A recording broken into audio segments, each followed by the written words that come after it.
Have you wondered what financial advisors actually think about finances? This is your sneak peek at the conversations within Financial Design Studio. Michelle Smallenberger, the CEO here, will be your host as you go behind the designs. Hello, everyone. I'm Michelle, a financial advisor and partner here at Financial Design Studio. And as a financial advisor, we do a lot more than just manage your investments. Our job is to help you build a reality where you can accomplish your goals.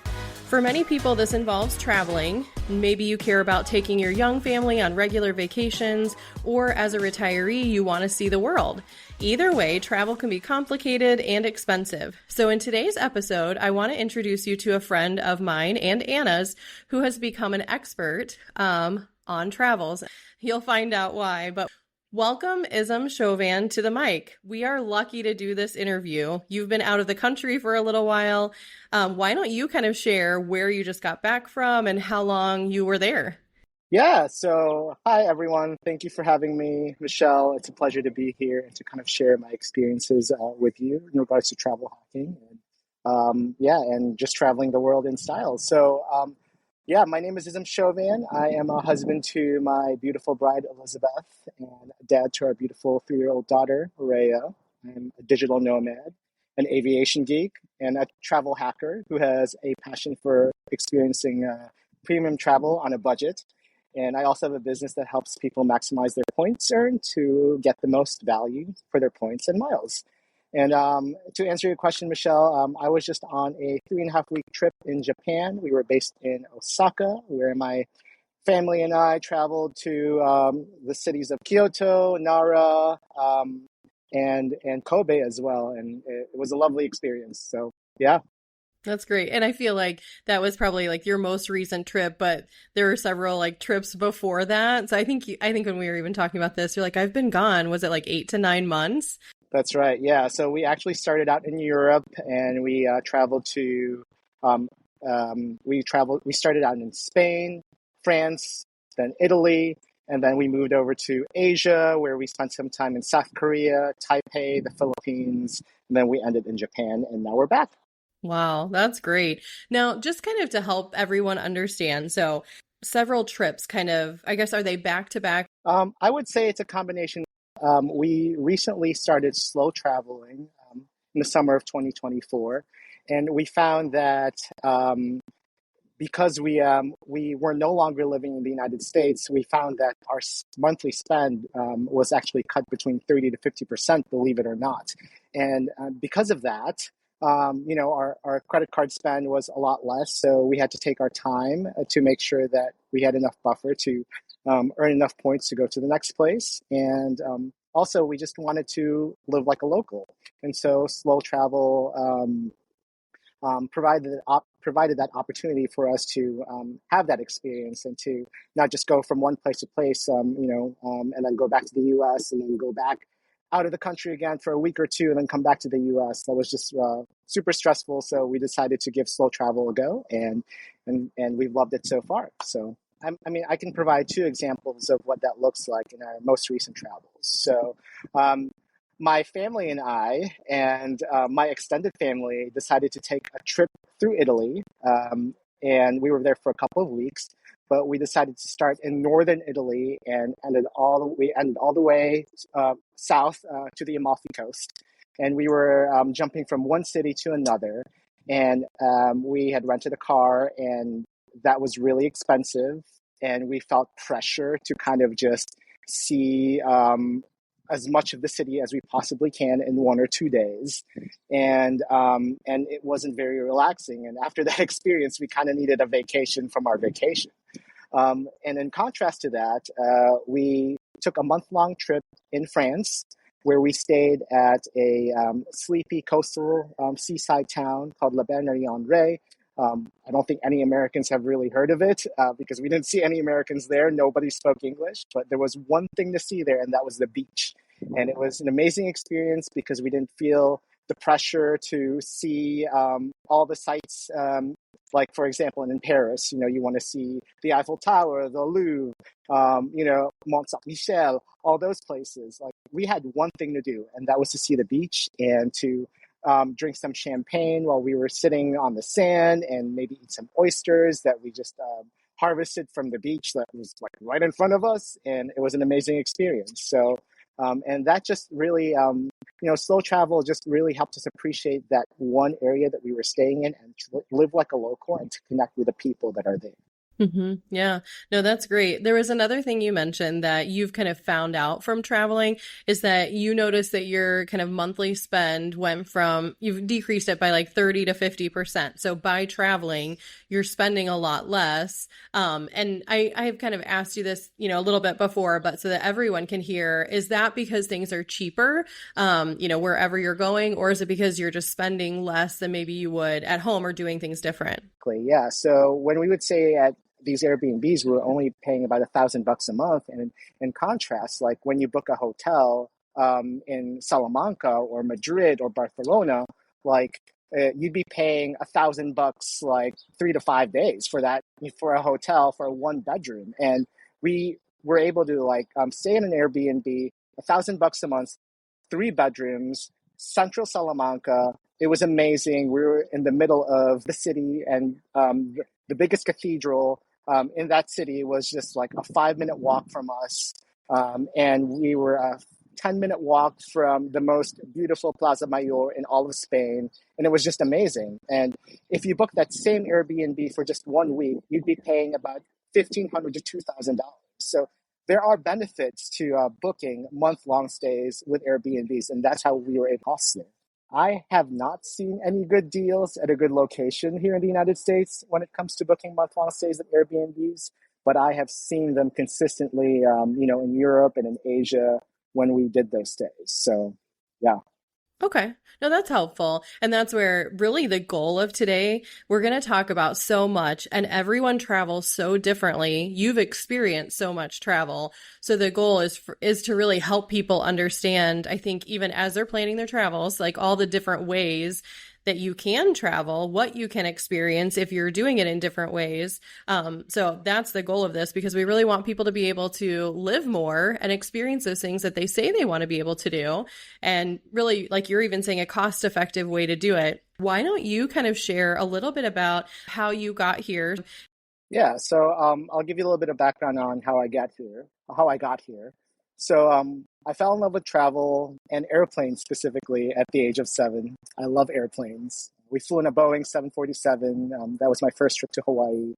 And and I just loved it. I love the fact that I was in this big metal tube. It was a double decker, and you were eating meals on the aircraft, and people were, serving you food and drinks. And I just thought it was the coolest thing.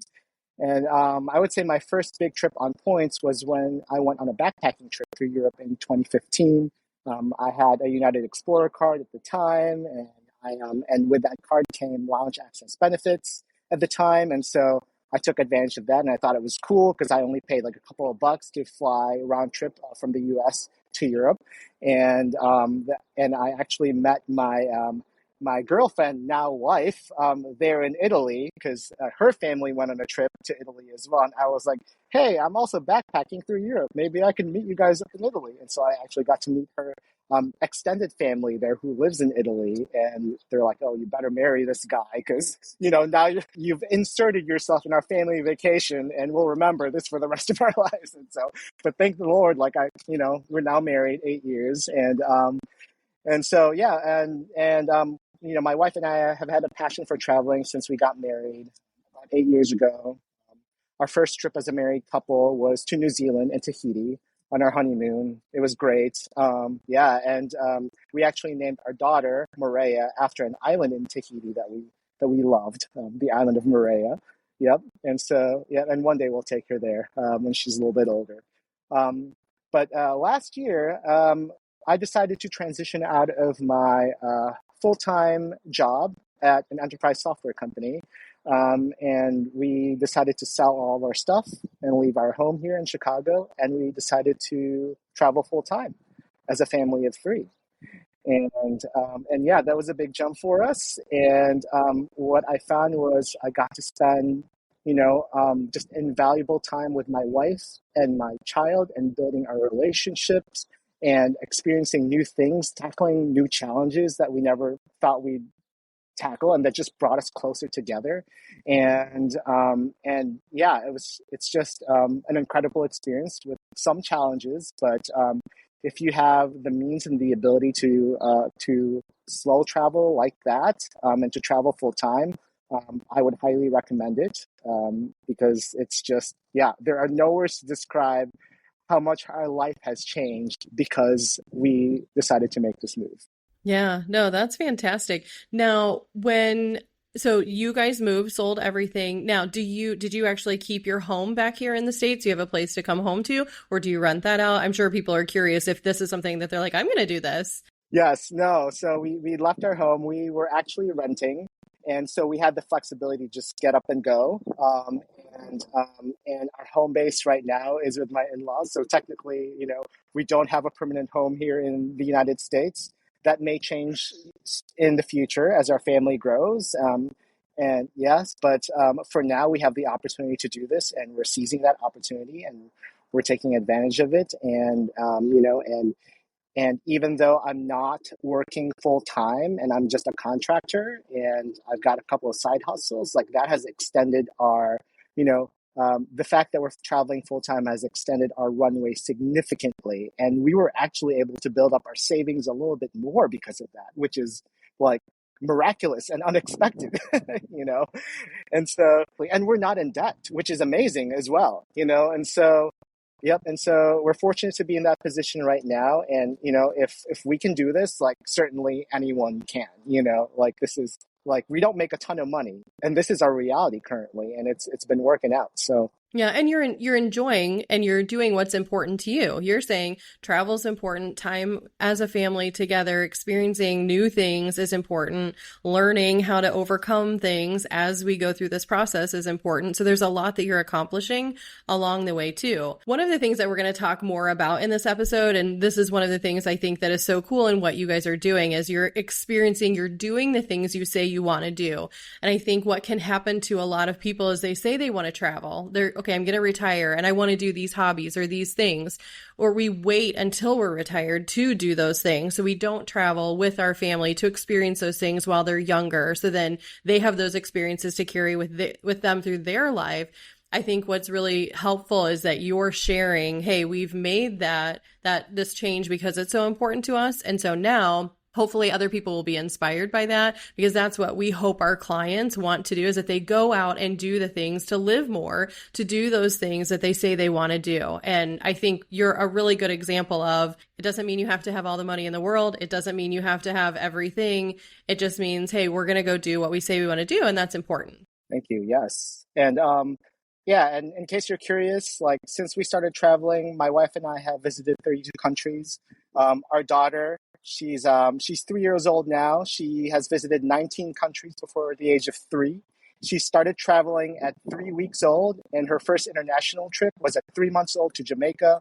It was amazing. So if people say, oh, you shouldn't travel with your babies, I wouldn't buy that, because it's certainly possible to do that, to travel with young children. I encourage you to do that because it's such a unique experience, not just for them, but for the entire family. Really it has brought our family closer together.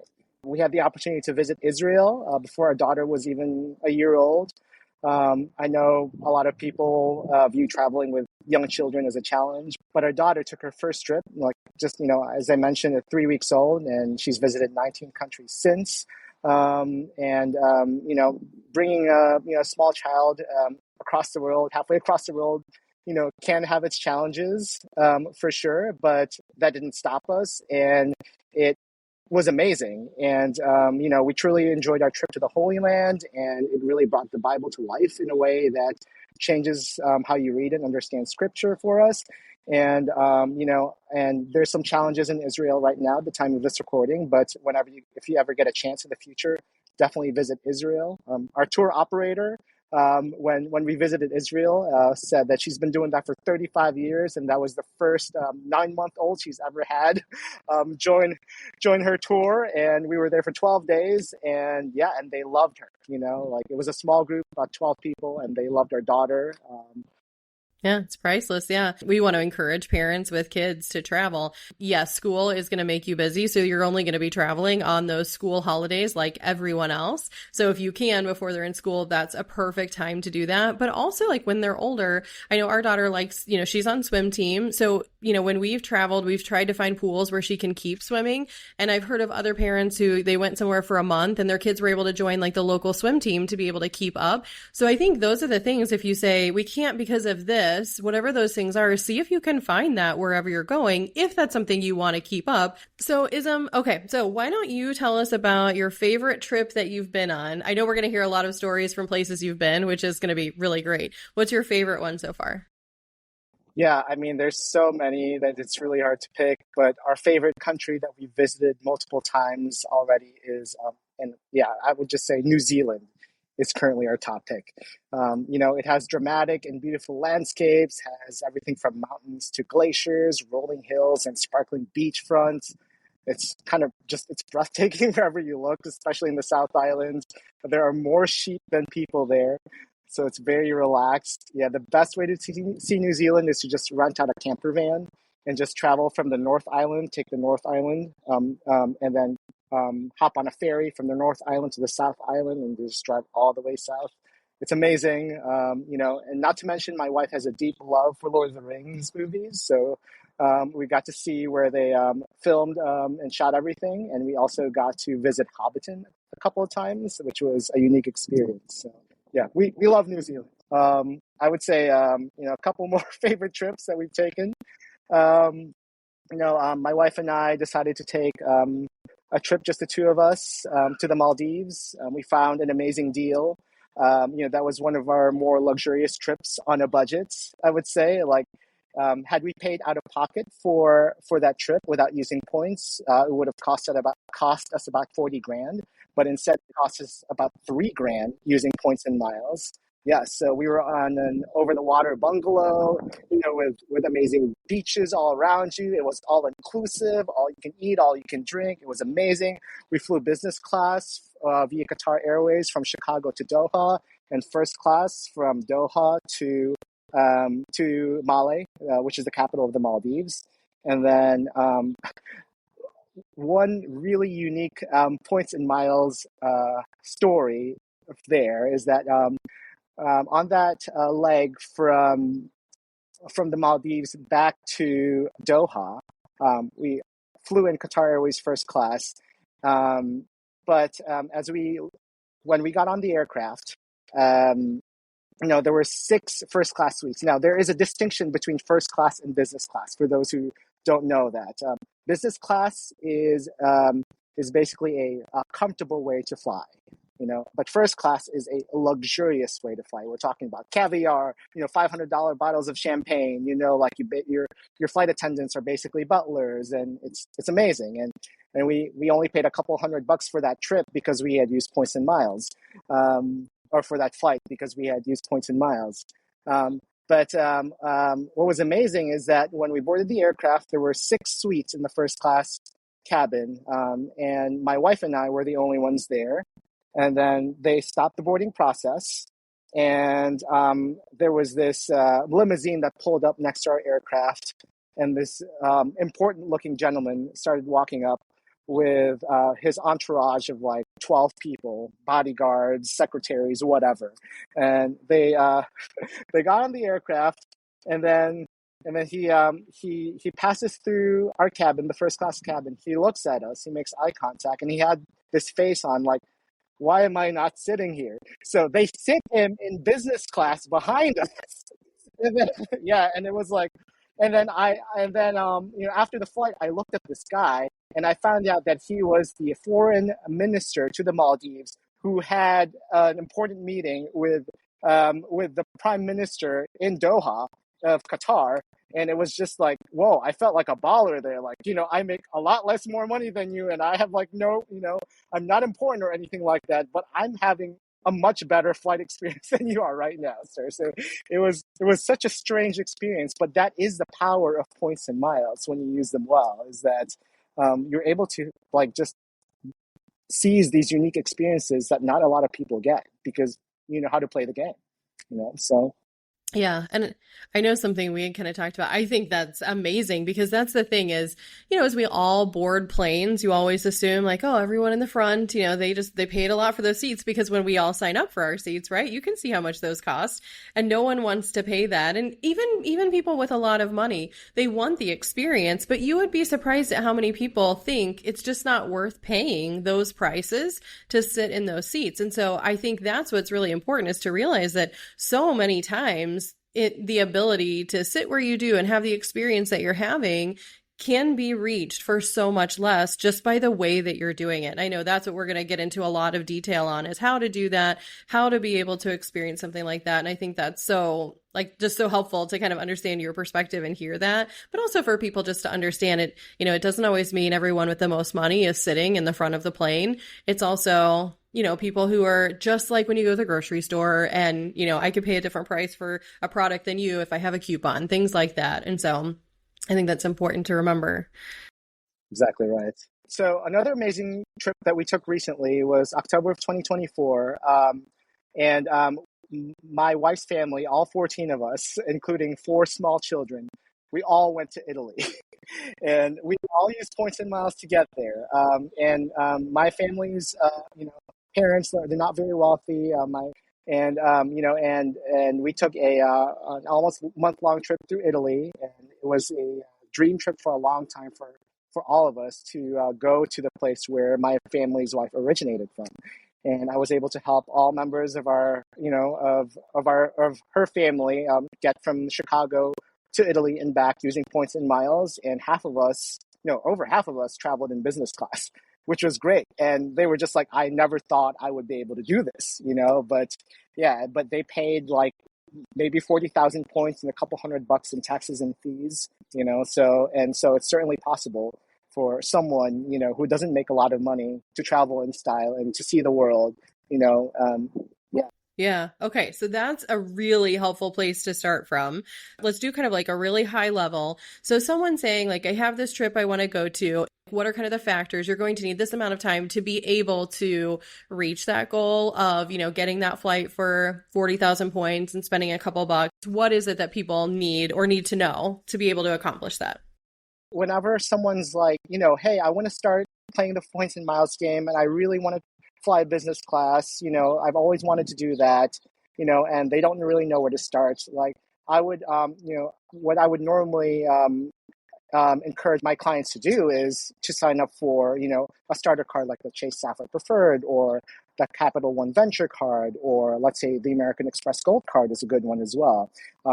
Because what's good about those cards is they have flexible points, meaning that those points can be transferred to an airline partner that credit card partners with, and then you can use those points to redeem award flights through that airline or a partner airline that then you can use for a business class flight or an economy flight if you like, or even a first class flight, depending on how many points you earn. So, when you see a welcome bonus of like 60,000 points or more, in my mind, that's automatically a business class ticket one way or a round trip economy ticket.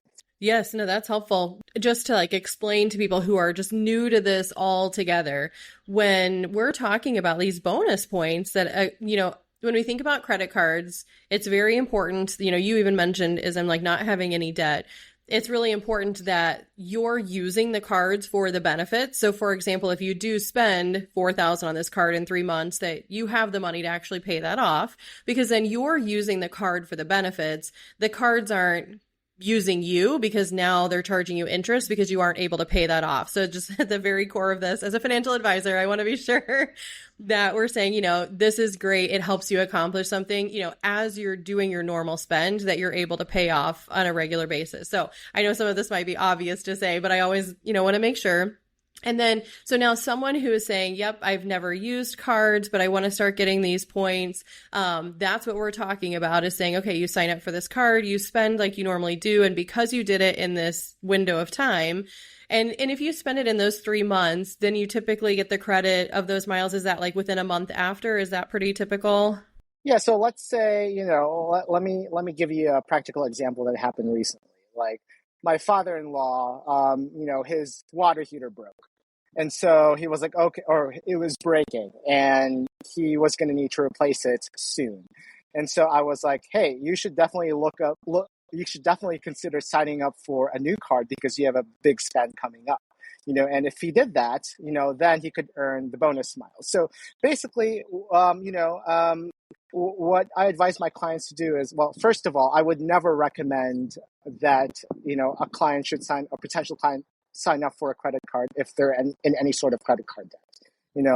Maybe that's like a mindset issue, psychological issue. Like you need to get that figured out first before you start playing the points and miles game.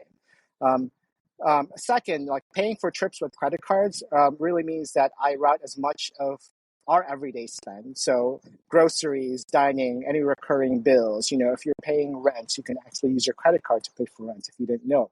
And there's ways to do that. And route those bills onto the right points earning cards. So I would say you just have to be strategic about which cards you're signing up for based on what you're spending. And if you have any large spends coming up, I would definitely look into signing up for a card so that you can take advantage of a large sign-up bonus. So yep. Okay, so we've talked about kind of like what it means to pay for trips using cards, and I do want to get into like which cards are probably the best for different things. So the first thing is kind of like knowing which cards to sign up for. Is there certain ones that like if people want certain things out of it, they should sign up for certain cards, or are there ones that are just generic and can be used for anything?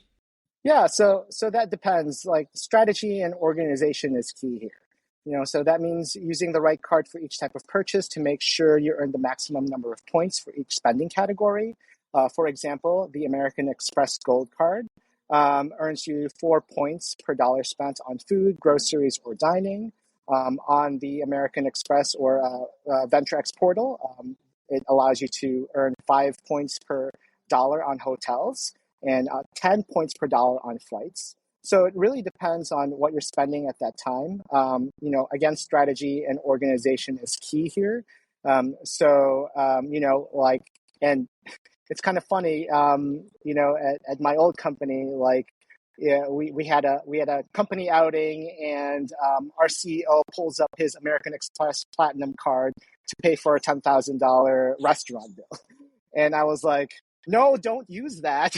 Use the gold card instead, because that's going to earn you 40,000 points for this one bill as opposed to 10,000 points. So you're 4xing that spend. If someone, is strategic about or which card they use on specific spends, then that's how you can really maximize your points earned. There's credit cards out there that, that they give you like 2x, 2 points per dollar spent on everything. That's better than 1x, per dollar, And so if a business, for example, has, one card, and they're only earning 1 point per dollar there, and they spend $1 million a year, like, you can easily at least double that if you switched up your card. You could at least earn 2 million points a year as opposed to, 1 million points a year. Like a lot of the clients I've spoken to, like, we're like, oh yeah, we're earning about 1 to 2 million points a year. And then I look at their spending categories and I'm like, you could be earning at least 6 to 12 million points a year if you play your cards right. So again, strategy is key here when it comes to maximizing your points earned. Yeah. So, and I agree with that. I know I'm listening. So as I'm asking questions, I'm listening to this episode personally because I feel like the card that we have used for so long isn't giving as many miles as it used to. So just the United Explorer card. And we talked about this before, but all of a sudden I'm like, wait a second, but how would just normal people, if they're kind of, they've been using it for travel or they've been getting points, how would they notice or how should they look and see, whether it's time to get a new card?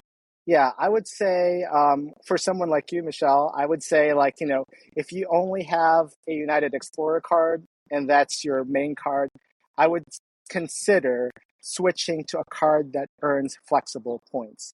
That means that these points can be converted or transferred from the credit card from points to specific miles.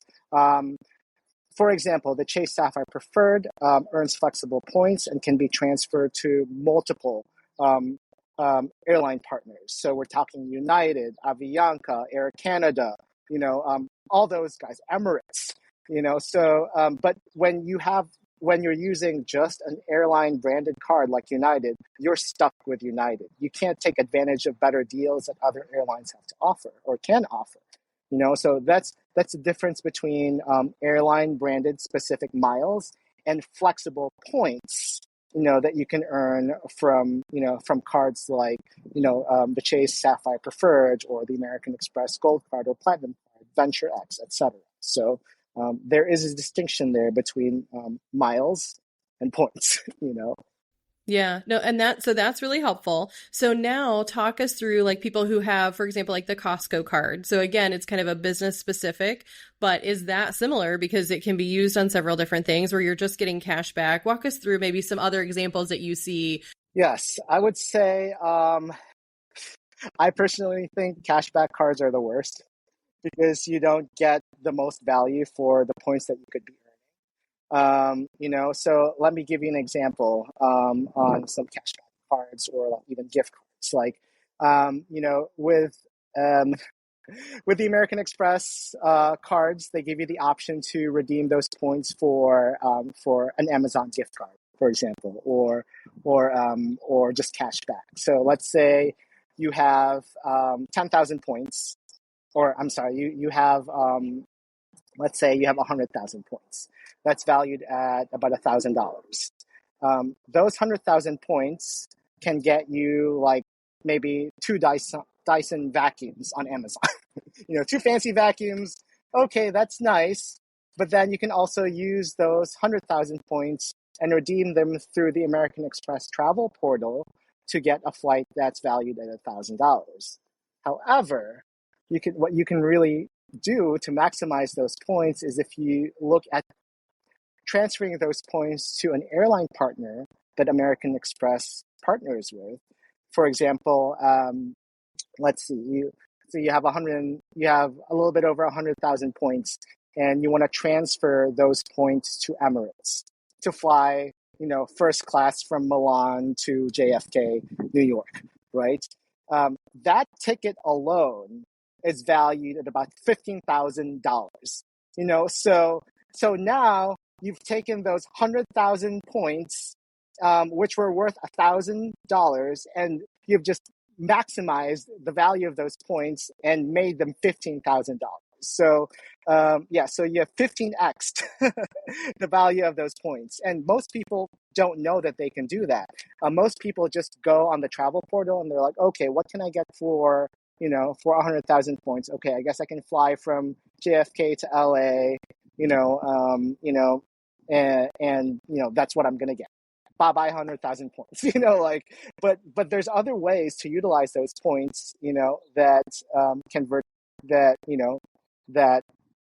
can result in more valuable redemptions than two vacuum cleaners from Amazon or $100 gift card, or 100,000 points through the travel portal through American Express. So. It does. And I think, that's very like naturally where people start is they say, I have these miles. It's through, you will just use United because that's the example I'm giving. But those are things that I don't think many people know. So I guess that's kind of one question is like, are there resources out there that people, if they're, is this kind of like something I think also some people say, I have the card, it's working for us. I don't want to have to open all these credit cards.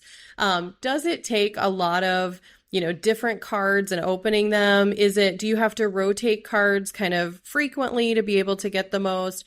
And also, as you're earning these points to be able to use however points or miles, do you have a long window of time that you can actually use them? So let's say you're working, let's say you haven't, you're not retired, but in a few years you're going to be retired.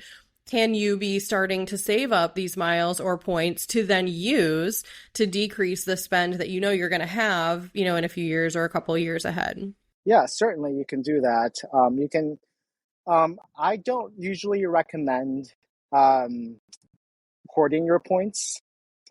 If you have the opportunity to use your points now, do it.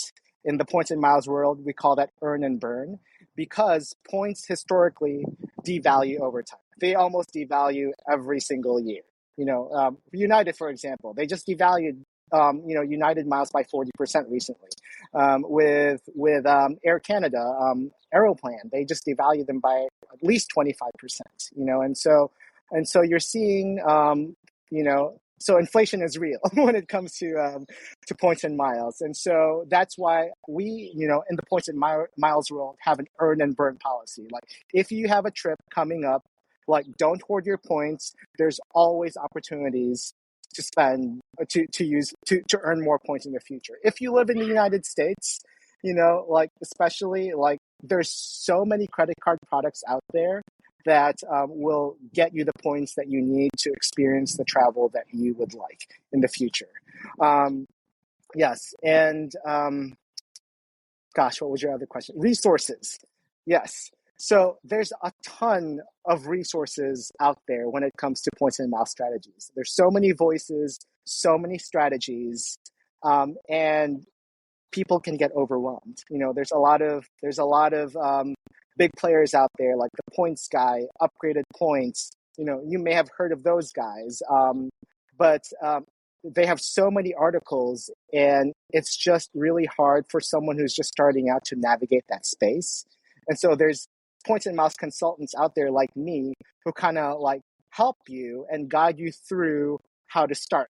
And okay, what does your spend actually look like? What credit cards should you start out with based on your current spend? Because if you're just starting out, I wouldn't recommend that you get the American Express Platinum card that gets you a ton of travel benefits, but you're paying $695 a year in annual fees, but you're not really going to utilize the benefits that come with the card. So I would say, it really depends on, what travel lifestyle you'd like to pursue in the future, or what travel lifestyle you like right now. That would really help us determine what kind of card we would recommend for our clients. So does that make sense? Yeah, and that's helpful. And I know something you kind of said where the value of points devalues, and I guess just kind of like the easiest way I think of that and where I see that probably, and that's probably why I'm feeling like what we're earning is not what we used to, is because I do feel like when I go in to use those points, it takes now 40,000 instead of 10,000 or 15,000 points to get, or miles to get the same flight. So that's how they devalue them, because it takes more to get the same thing. When we're talking about setting up cards and you're choosing which card is right for you, if I set up a card, but then also your spouse sets up a card, is that a way? So for example, that 100,000 miles or points that you get, your spouse can do that too. And now you both have, so you each have now 100,000 miles. Are those some of the easy things, that people can do? 100%. Yes. So that's when a player one and a player two comes into play. And that's great when you have a partner, or if you're married, because then what happens is I would sign up for the card. I get the 100,000 points. I would use my referral link to refer my wife, and then I would get a referral bonus from that. It's between 10 to 20,000 points, depending on, the offer at that time. And then, so I would have potentially 120,000 points in my Chase points pool now. And then she'll earn 100,000 points as well. So that's 220,000 points between the two of us that we can potentially combine, to use for future travel. Okay. And that's just like a basic thing that I would not think to do. So I'd just be like, let's both sign up and you get 200,000 miles. So that's really helpful. So I guess when we're talking about, we're talking a lot about points, miles, different cards, things like this. Is there a system that you use to kind of track everything, the timing of kind of when something expires, or even like new offers that come out? Yeah, absolutely. So since I started this 10 years ago, I actually have a running spreadsheet that tells me which cards I signed up for. That's not for everyone. Thankfully, since there's a lot more people playing the points and miles game now, there are tools out there. For example, the Card Pointers app, which actually geolocates and reminds you which card to use based on your location. So for example, if you walk into a Chipotle, the card pointers app will say, hey, you're at a Chipotle right now. You should use this card that's in your pocket. So use the American Express Gold card because that will give you 4 points per dollar spent at Chipotle. So that's a practical way of keeping things organized there and and making sure you're using the right cards. The Travel Freely app is something that I use as well. And that reminds me when I signed up for the card, when I hit my sign up bonus, when it's time for me to sign up for a new card. And in the points and miles world, we normally recommend that a person signs up for a card once every 90 days if they want to keep playing the game. Because then, that's called credit card churning.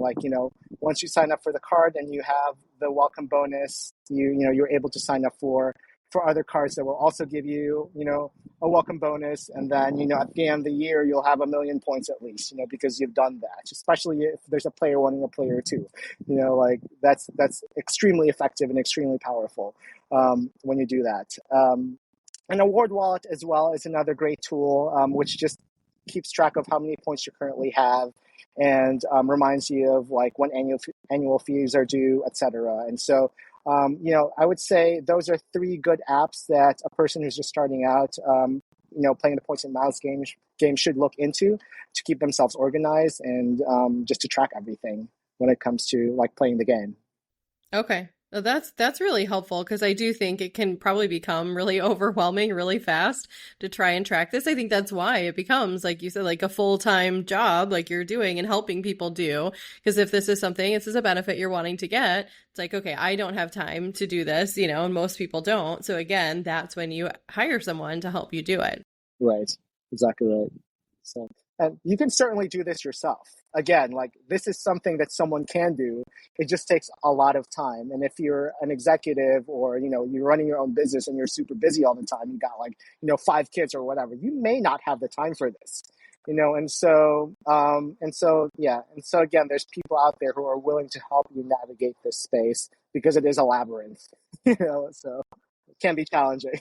Yeah. Yeah. No, and that's helpful. I think, would you say in the grand scheme of kind of using miles and points and cards, that's really what you're looking at is what would I pay for this versus what can I earn and what's the value of what I'm earning for what I can use it for? Exactly. It's how do I get the most back from what I'm already spending? Even if I have to spend a little bit more upfront, will I get more in return? So that's really key there, and that's the beautiful thing about points and miles arbitrage is that there's so much opportunity to make that happen. Okay. Yeah, no, that's helpful. Are there any cards or programs that you think are kind of underrated or overlooked that people just don't know? Let me actually give you an example here. I know a guy who had 1 million points, 1 million American Express points in their account. And they don't have TSA PreCheck. They don't have global entry.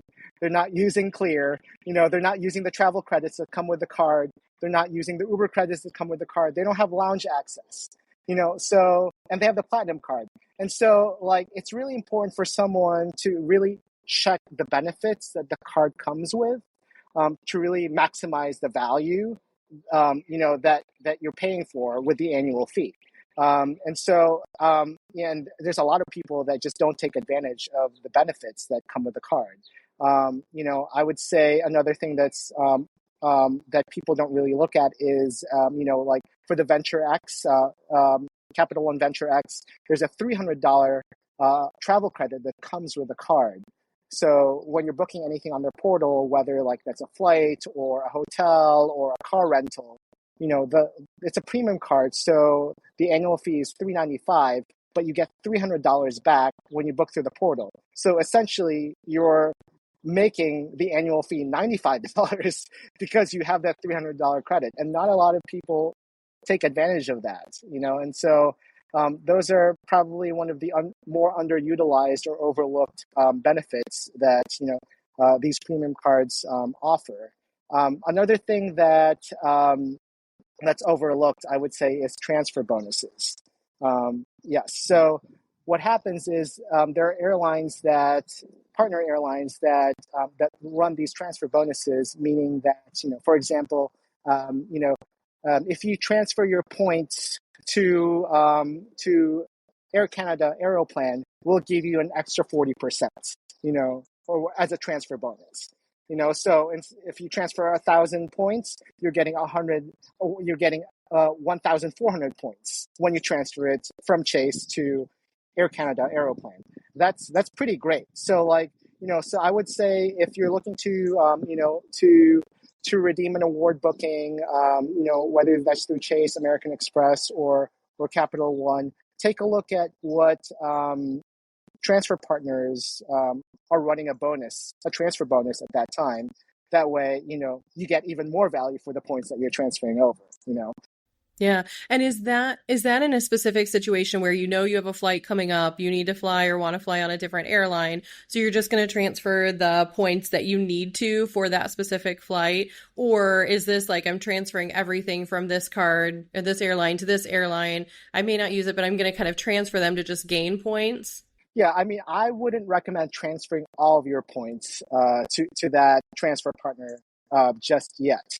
It's key that you have as many flexible points as you possibly can in your pool. But if you do have a trip that's coming up, say you want to fly from the mainland U.S. to Europe, and then you see a transfer bonus through Life Miles or Aeroplan, and your trip is coming up in 6 months or a year or like a month from now, like definitely take advantage of that, because you're going to take that trip. If you don't have any trips planned, I would hold off until you have something more solid planned, and go from there. Like, that's my recommendation. Now, there are other people that have the policy of book now, think later. And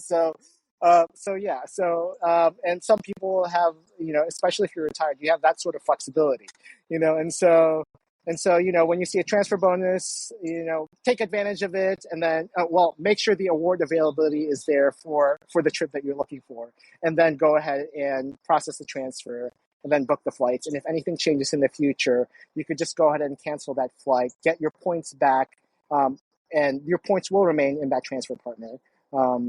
And then you could just book a different flight in the future, that works better for you. So. Okay. Now, when we're talking about booking flights, should you be doing this like a few months in advance to get the best deal? Or what if you do it within a month or a week before your trip? Are you actually paying a lot more? Yeah. So no, what's beautiful about points and miles is that, let's say Lufthansa is charging, $5,000 to fly you from Chicago to Frankfurt in business class, 6 months from now. And then a week from now, that's increased to 7,500. With points, it doesn't work that way. It stays the same, unless the points get devalued. I would say from my experience and a lot of people's experience who are in this space, see the most availability 1 year in advance, or up to like 2 weeks in advance. So there's really not a lot of middle ground there, but if you have the flexibility to book way ahead of time, or at the very last minute, that's when you'll see airlines release the most award availability. And that's actually great for emergencies or business travelers, who oh shoot, I gotta fly to Europe really quick because I have this emergency meeting. Use your points to book that flight. Don't use cash because the airlines are going to charge you more. Yeah. So and so that's I guess one secret, not so secret thing that not a lot of people know about is that there is a lot more award availability that the airlines open up at the very last minute because they want to sell those seats. They don't want to be flying half empty planes. So they're like, well, might as well release it to the people who are playing the points and miles game, and so, yep. And so that's how it works. Okay. No, that's helpful. So you kind of touched on this a little bit. I kind of want to ask you how you plan trips, how you kind of go about thinking about this and building up points. I guess, can you kind of walk us through just generally how you think about, for you personally, how you're building up points, how you kind of start to think about booking things, planning a trip, stuff like that? Yeah. So, I mean, when it comes to building points, we, at this time in our life, since our spend is so low monthly, we're pretty strategic about the types of credit cards we sign up for, We have it on the calendar. Like, I just signed up for I just signed up for a credit card that got me 75,000 points as a welcome offer if I spend $1,000 in the first 3 months, which is an amazing deal. Yeah, and so I know 90 days from now I'm gonna have to do the same thing. But yeah, that really depends on what offers are out there right now. But for me, I sign up for a card at least definitely like once every 90 days. So I continue increasing that, my points pool. And I can, I have the flexible points to travel wherever I want to, whenever I want to, really. One thing that I see a lot of people do, and they just get discouraged about this when they're playing the points and miles game, is that um, they're so fixed on point A and point B, and they have no flexibility in their destination or origin. So, and we can talk more about this in the future, perhaps. But one thing that we've learned is really taking advantage of positioning flights. That means that if we want the best flight experience possible, we need to be flexible on our origin and our destination. So let's say we want to fly from the continental U.S. to Europe. I'm looking at the award availability. I'm not seeing any direct flights from Chicago to Madrid at this time, but I am seeing flights from Chicago to Paris. And so instead of just booking a cash flight or a points flight that costs an exorbitant amount of points to fly from Chicago to Madrid direct, I'm going to fly from Chicago to Paris, and then like have a little layover there and then fly from Paris to Madrid, and then that would be like 95% in business class, So yeah, and so that's kind of like how we think of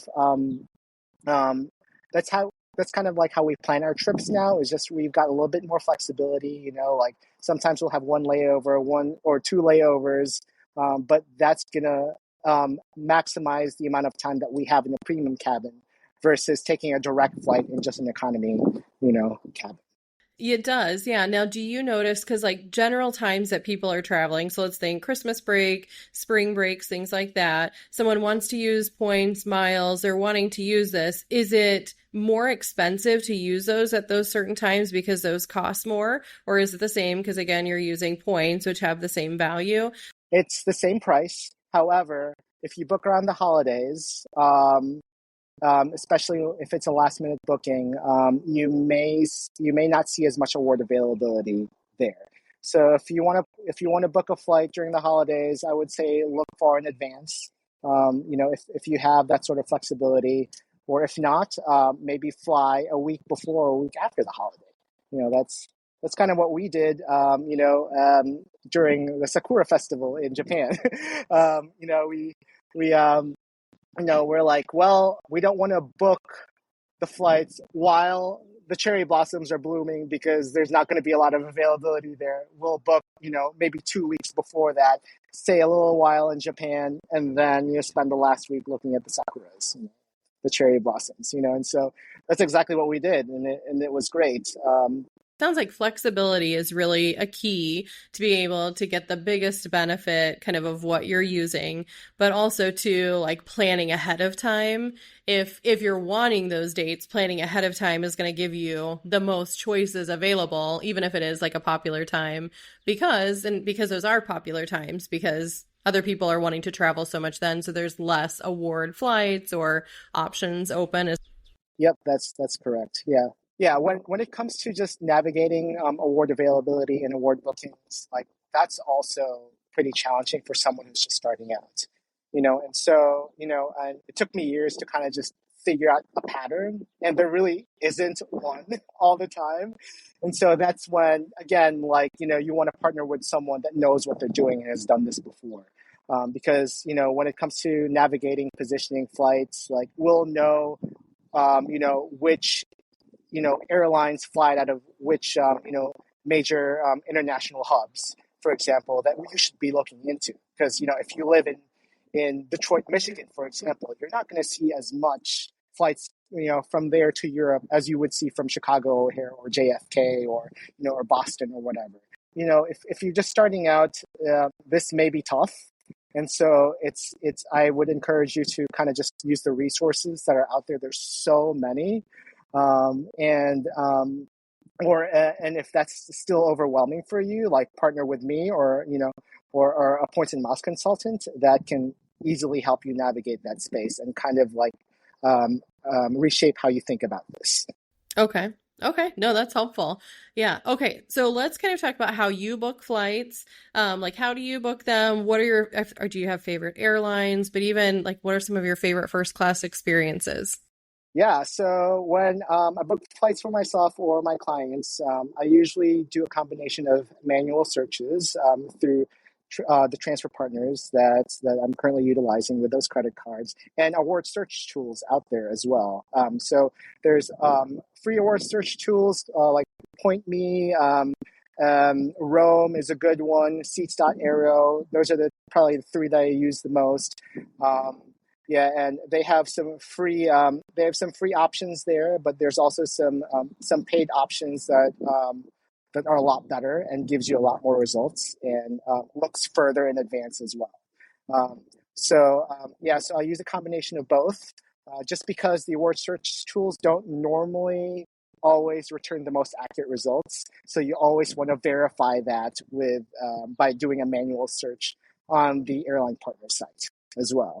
And so that's how I normally search and book for flights. Favorite airlines, when it comes to like business class, I really, really love Qatar Q Suites. So I'm talking like sliding doors. They serve caviar now, they have certain seats that convert into double beds so that you and your partner can like sleep on a bed during the flight if you like. It's really convenient for 14 to 16-hour legs. So that's my favorite business class product right now. My favorite first class product would be with Emirates on their A350 specifically, the double decker, because it has a shower. You have a suite with the closing doors. You get unlimited Dom, Perignon. You got unlimited caviar. You have amazing food. Your flight attendant is basically your butler. It's amazing. You have all these amenities from Bulgari. Like, it's so luxurious, and I'm just like, I paid $100 for this flight, and 102,000 points, and so that's one credit card welcome bonus, and it's surreal sitting there, and then you're surrounded by like these big wigs and top executives, and you're just like, I don't belong here, but I'm here. I paid a lot less than you, so it's kind of fun to think about that. There's nothing like showering on a plane at 40,000 feet. Right? Yeah, I'm like, that's so crazy. Even just sitting on a plane in the sky and flying. I know there's like a funny comedian skit about that. But it's amazing, yeah, how being able to do all of that while you're flying. Yes, exactly. Yeah. That's why I love airplanes, man, because like how is that possible? It's really a wonder. So yes. So and I think you had a question about booking Airbnbs as well. I think I kind of covered that when it comes to like month-long stays and stuff. So yeah, anything with hotels, or is anything specific with kind of hotels that you would suggest? yeah, at this point in our life, we've kind of like away from booking hotels just because we are slow traveling at this point, and it just makes more financial sense for us to book these month-long, $1,000 stays at these very unique locations. That's kind of like our go-to right now. That's why we love Airbnb because it gives you those big discounts for those month-long stays. There are certainly credit cards out there that give you welcome bonuses for hotels. So yeah, I would say if you are looking at a hotel branded card, I would start with IHG, just because you'll get the most bang for your points there. Okay, that's helpful. I guess, are there some common mistakes that you kind of see people make, or that you feel like people can watch out for, that can be some easy things to either save money or save hassle as they're traveling? Yeah, I mean, I've mentioned this in the earlier on, but hoarding your points is probably one of the top mistakes that people make, because devaluation is a real thing. It happens almost every year, So, my policy is to earn and burn your points. Like there's always opportunities for you to earn more points. So don't feel like, you have to save up points for this big trip. Like, use the points, take that trip, and then build your points up again. There's, if you live in the United States, there's always opportunities for you to earn a lot of points here. And so because of how our credit system works, it's a wonder. And I would say another common mistake is using your points for gift cards. I've talked about this before, or like, using them for portal redemptions. So, instead of getting a fancy vacuum via an Amazon gift card, or, booking an economy flight on the American Express or Chase portal, like I would definitely utilize transfer partners, to get the max value for your points there. For sure. So, and I would say one of the biggest things as well that I've noticed is people just not paying their credit card on time. So one really effective, I guess tip that I have for those who don't have this set up already is like just making sure that you have auto pay set up on your card, because life happens sometimes. Your credit card bill like falls off your radar, even if it's like $5. Like the banks don't like it when you miss your payment. So turn on auto pay. Make sure your minimum payments are met at least. But definitely pay your card off in full every single month is my recommendation, just to make sure that that you have a good relationship with the banks and they see that you're utilizing the credit that they've entrusted to you well. And the more they see you demonstrate that, the more opportunities they'll give you when it comes to earning points and other credit card products out there. One thing I think that kind of scares people from wanting to switch cards so frequently is some of these things you're mentioning. You can forget it. I do think one other thing to kind of protect your credit, as we talk about using different credit cards, you can freeze your credit, which we do suggest for people to do. And then when you're going to apply for a card, you just need to unfreeze it for that period of time, and then you can refreeze it. So it can be inconvenient just because you have to do that. But if you are traveling, if you're using different cards, I think that is important just to protect so no one else can use your credit. And only you can when you want to. So that's right. And one question that I've been asked in the past is that, okay, so what do I do with that other card? So what I would normally recommend is that, well, are you still getting a good amount of points based on the spending categories that you have on that card where you just earn your sign-up bonus? Or does it make sense for us to pause that card, or to just not use it, and for you to just to focus the rest of your spending on the new card? One strategy that I've recommended in the past is that, let's say you signed up for the Chase Sapphire Preferred, and you get that 100K, and you're like, well, now I want to sign up for the American Express Gold Card because I spend a lot of money on food and groceries. And I don't really want to use my Chase Sapphire card anymore. So, but I also don't want to have to pay for the annual fee. So one thing that you can do is downgrade that product, downgrade the Chase Sapphire Preferred to a non-annual fee card, like the Chase Freedom Card. And what that does is it keeps that credit line open. And you're not paying an annual fee. And what I would do is you would just spend at least $1 a year on that card to continue keeping that credit line open. And that, and that's reflected on your credit score as well, on your credit record. So, and if you have any old cards from college or high school even, keep that open, make sure it's a non-annual fee product, and make sure you're spending at least $1 on it every year to make sure that, to keep that, to make sure that you have that credit history there, because the longer your credit history is, the better it is for your credit anyway. So, yeah. Yeah. That's what I was going to ask. Is there ever a time where you suggest that someone close a card, or is it really more just downgrade it?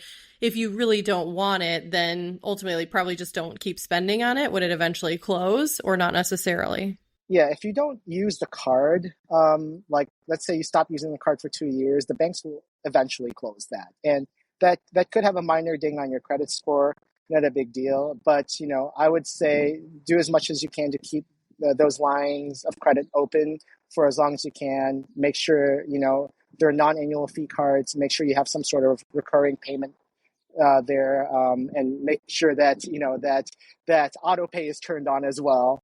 Whether that's $5, $1 every year or whatever, put it in the sock drawer. Don't think about it again, and and just, keep that line of credit open.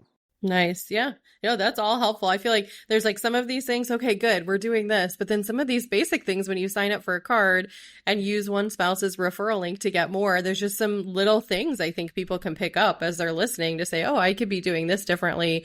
Or even just being willing to research and seeing, okay, which card should I be using? Like some of these apps that you mentioned, I think that can be really helpful because I think that, all families want to travel, even if you go on a road trip, but you want to stay somewhere when you're going to that place. There's a lot of different things you can use these points for. And so anyone can benefit by spending as little as possible, but still getting the benefits that you can. I think that's helpful. Yeah. All right. So as we close up here, why don't you share with us a dream trip that you have not taken yet? Oh my goodness. Yeah. So there's several. It's a hotel that has all these giraffes and you could feed them from your bedroom or whatever. And so I think that would be pretty cool for families as well. Especially if you have little kids, that's a great experience. We really want to take a safari in South Africa at some point. So that's another trip that we really want to do. And okay. Those are great. Those are unique. I mean, and I think that's the thing is like dreaming. What do we want to do? Where do we want to go? And then like you're saying, okay, let's figure out if that's where we want to go. How do we do that? And how do we spend the least, but be able to do it and enjoy it? So I guess any closing thoughts that you would share for people? You shared so much and so many things, but anything that, as you think about, you're like, here's just what I would hope that you would think. And, and when it comes to navigating the points and mile space, like I said this before, but if you're a busy business owner or executive, I've been doing this for 10 years, I've made a lot of mistakes, but I've also had a lot of wins. So if you're interested in using your points for travel and need some help to get started, or if you just need someone to do the work for you, feel free to reach out to me. I can definitely help you with that. Thank you so much, Ism. I know there's so much. We are going to share referral codes, things like that in all of the show notes. So as you're signing up for things, please feel free to look there. Or if you weren't able to write fast enough, because there's so many great resources. Thank you so much for sharing all of this, Ism. I feel like I've learned a ton and now I know at least where to go start. Okay, I'm going to go that Chase Sapphire Preferred card. Okay, at least I'll start there. So it's helpful. Yes, that's great. Happy to use it. Yes, absolutely. So that's where I know I was looking for something. So hopefully even people just listening saying, you know what, I know my card isn't giving me what it used to or something, that they can benefit as well. So I think it's really helpful to know when there's those point offers out there. So, all right. Well, Ism, yes. Well, Ism, thank you so much for joining us and thank you for listening. If you're interested in having a plan for your finances that you know is on track all year, every year, so that you can travel without worry when you want, check out our website, financialdesignstudio.com, and click Get Started. We'd love to schedule a free consultation with you. And until next time, we'll talk to you soon. Thanks for listening. To find any links or resources related to this episode, check out our show notes. Your host was Michelle Smallenberger, a certified financial planner and CEO. The guests featured are from Financial Design Studio, a team of experienced, fiduciary, fee-only advisors based in Chicago. Anna Lewis is the executive producer of the Behind the Designs podcast. And as always, for more information about Financial Design Studio and who we are, check out our website, financialdesignstudio.com. And final note, no content discussed on this podcast should be taken as financial advice. Financial Design Studio accepts no responsibility for your individual choices. We'll see you in the next episode.